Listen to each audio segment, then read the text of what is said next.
Thank you guys and welcome. First of all, Father McShane wanted me to let all you guys know if you return your shoes you wore last night at the party, he'll resend you all a refund in the mail. Anyhow, thank you very much. This is an exciting day for all of you all. I'm already, like you guys out there, I know most of you students are already thinking, when is this going to be over? I want to get to Arthur Avenue, go to Howell or Muggsy's and have a great time. I understand. I feel the same way. When Father McShane emailed me 109 days ago to do this commencement speech in front of you guys, it was a tough choice, but in the end, it was something I couldn't turn down. And I've had many sleepless nights thinking about what I'm going to say and how I could influence you guys in your career. And as you guys know, the last 4 years have flown by, and it's flown by for me too. Father McShane, honorees, distinguished guests, faculty, friends, family, and 2014 graduates, welcome and congratulations.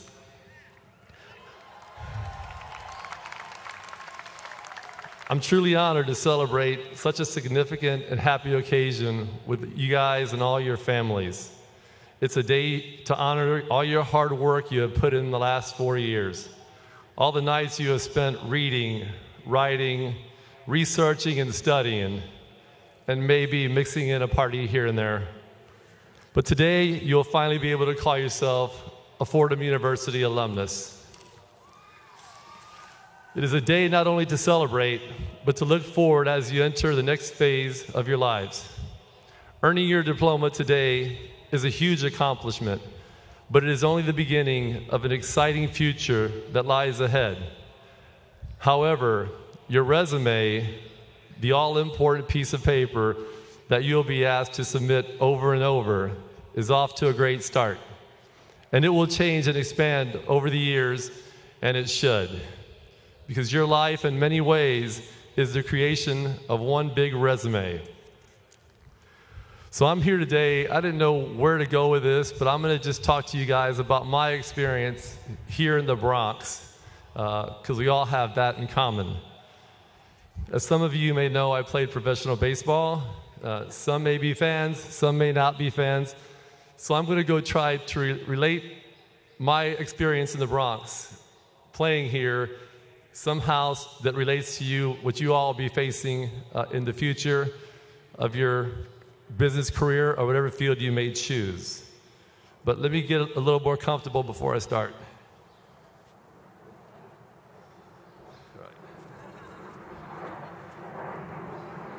Okay. I feel better now. All right. Like many of you guys, I had dreams and goals that I wanted to accomplish.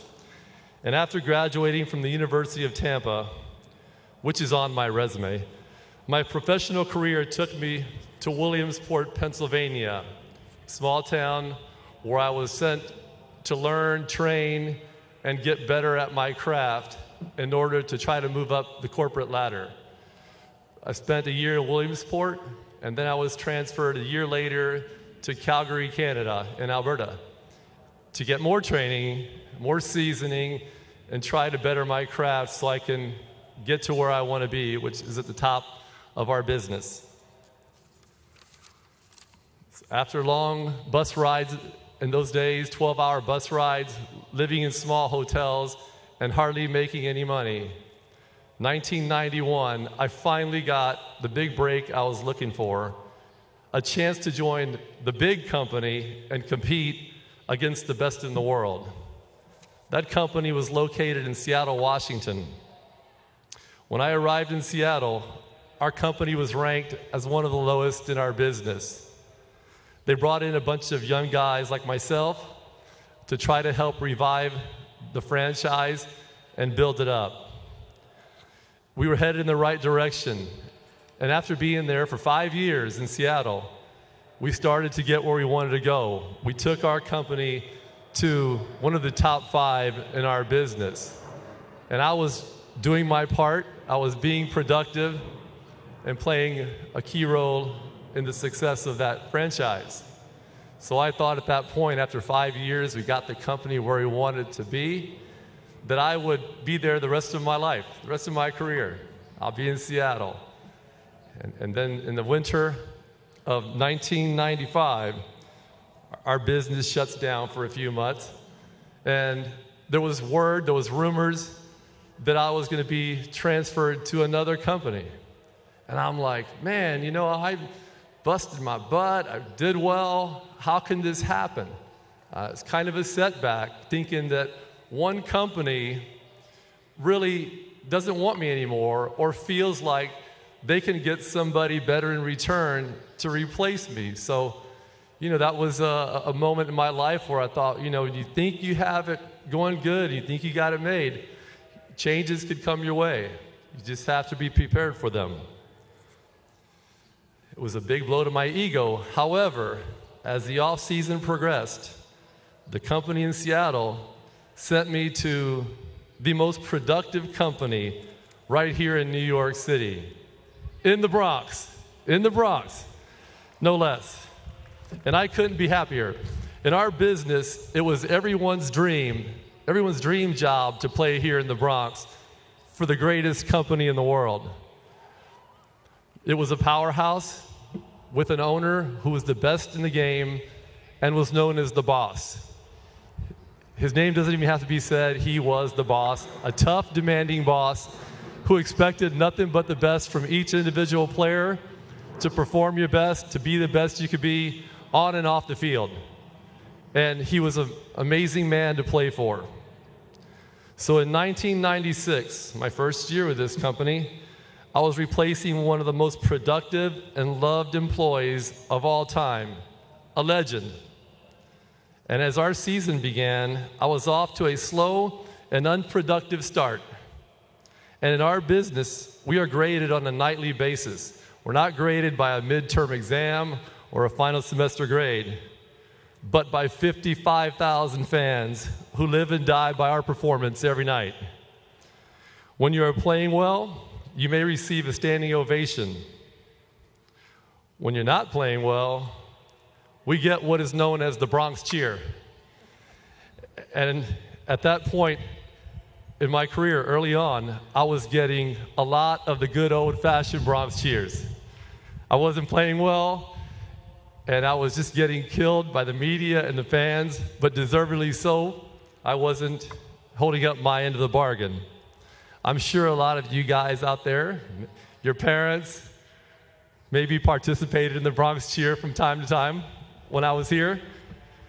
I'm sure Father McShane probably threw a few shoes at the TV, calling me a bum and whatnot.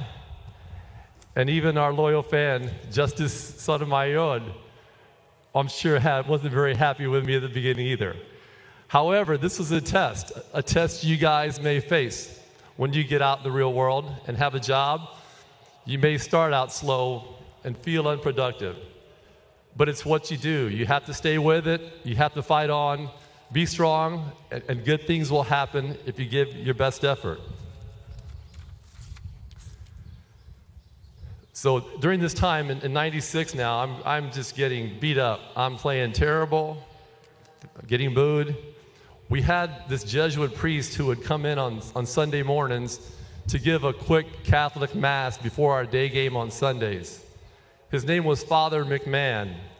He's actually over here at the Murray Weigel retirement for the Jesuit priests. And I went by and visited him yesterday. Well, anyhow, in 96, he comes in one morning when I was struggling to give us a Mass. And I said, and this priest was an old Irish priest. He reminded me of Mickey, Rocky Balboa's trainer, with that rough, tough type guy. He was in the Navy and had an unbelievable career. He's just a fantastic man. And he would end all of our sermons that morning. It was a 15-minute quick Mass because we had a game to play. And he would always say, Lord, please keep the other team free from injury, but let my Yankees knock them off their blocks every Sunday. So one day in the morning I said, Father,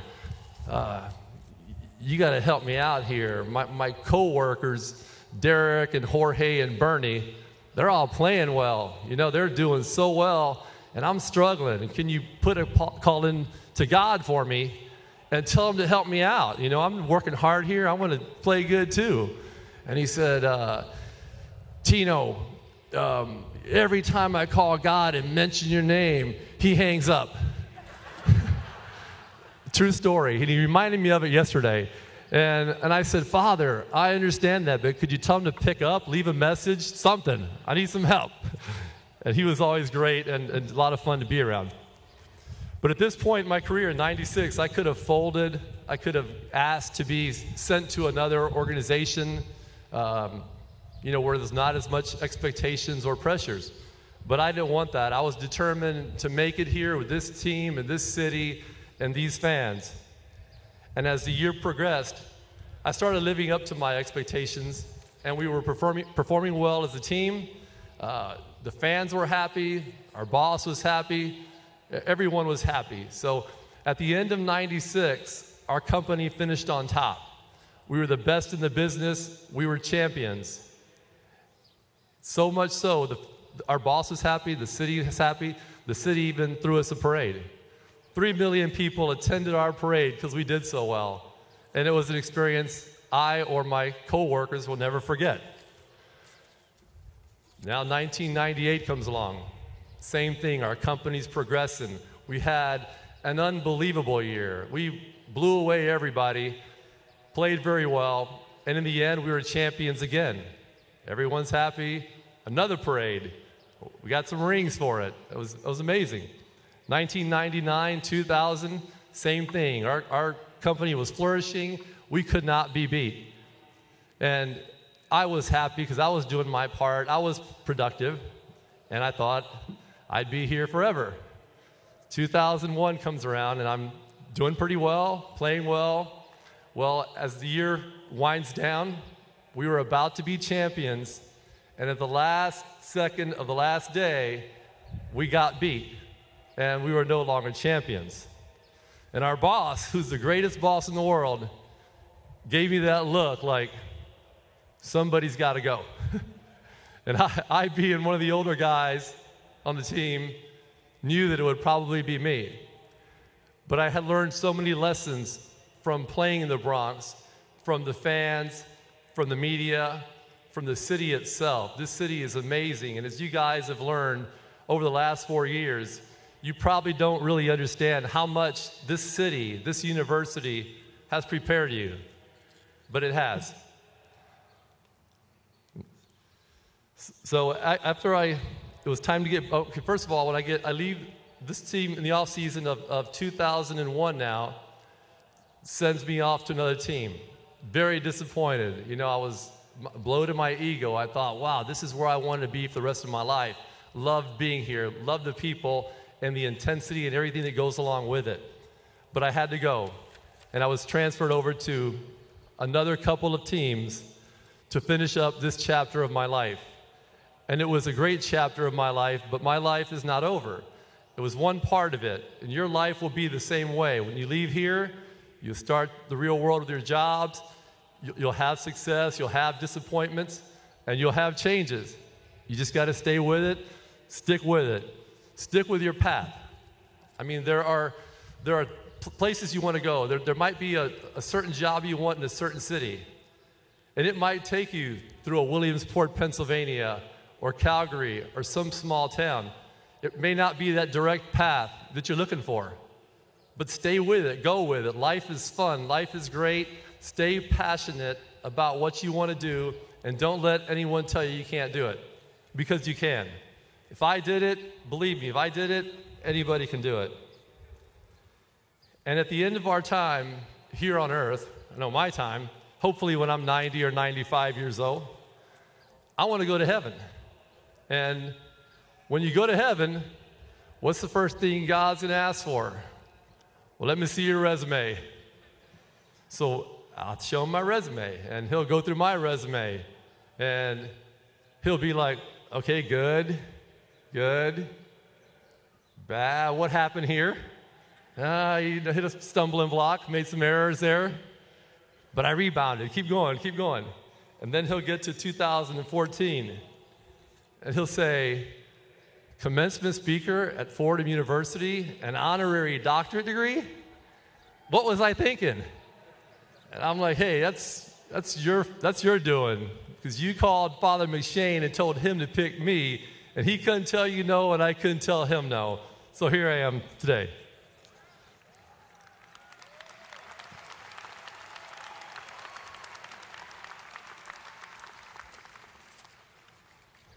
So 2014 graduates, I mean, you have opportunities out there.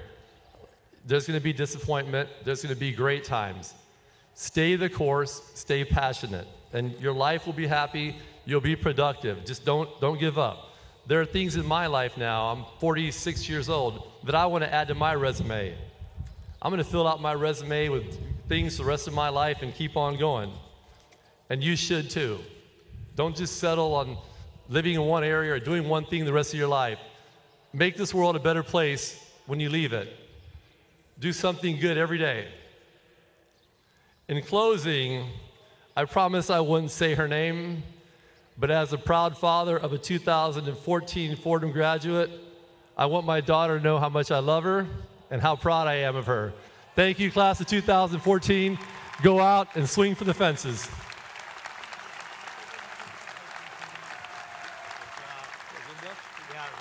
Thank you very much.